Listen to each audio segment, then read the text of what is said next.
Oh yes, you'll be hearing lots of crackles and pops today as people celebrate our nation's birthday. It's always important to be safe using fireworks, and that includes protecting your eyes.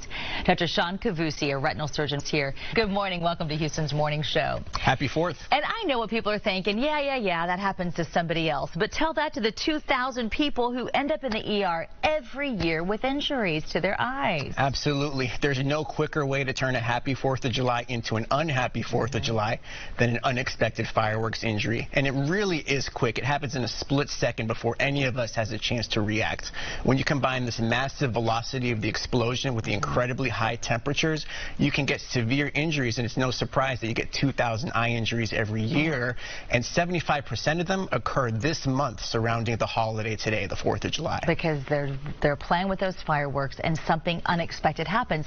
I think that's the thing about fireworks. In a perfect world, they do exactly what you want, but they're unpredictable, aren't they? Many times. Unpredictable. Sometimes they don't go off, and that's one of the biggest risks. I see the most injuries around people who go back and check on a firework that doesn't go off, what they call a dud. So it's very important that you wear safety protection, eye protection, polycarbonate lenses that wrap around the eyes, safety goggles, even if you don't think they're stylish. I always tell my patients it's more important to wear the protection up front than have to wear a pirate patch afterwards because of a serious injury. Yeah, you think, oh, it's not too cool, I'm not going to be looking too hot in my goggles, but you'll have your eyes, and that's what's really important. It's critical. So what type of injuries do you see usually from a firework? What is it doing to the eye? You'll see a whole spectrum of injuries from fireworks, from superficial injuries like a scratched cornea, which in and of itself is not dangerous if it's treated quickly, but it can be exquisitely painful for a few days. But then the more severe injury, and that I see all too often, is what's called a ruptured globe,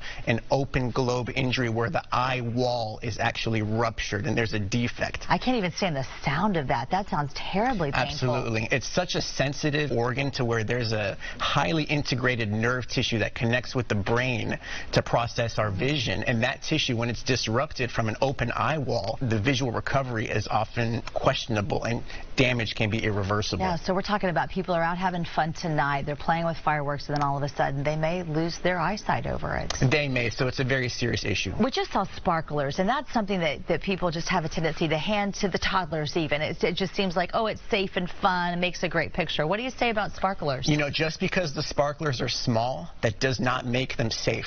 The sparklers go up to a temperature of 2,000 degrees Fahrenheit. That is hot enough to melt an entire block of gold. So just imagine a toddler waving that heat and that explosive power in front of their face. I wouldn't want my kids touching that. Man, that's a wake-up call, isn't it? Okay, so worst case scenario, we're having this conversation so that you don't end up in an ER. But let's say that you do have an injury tonight.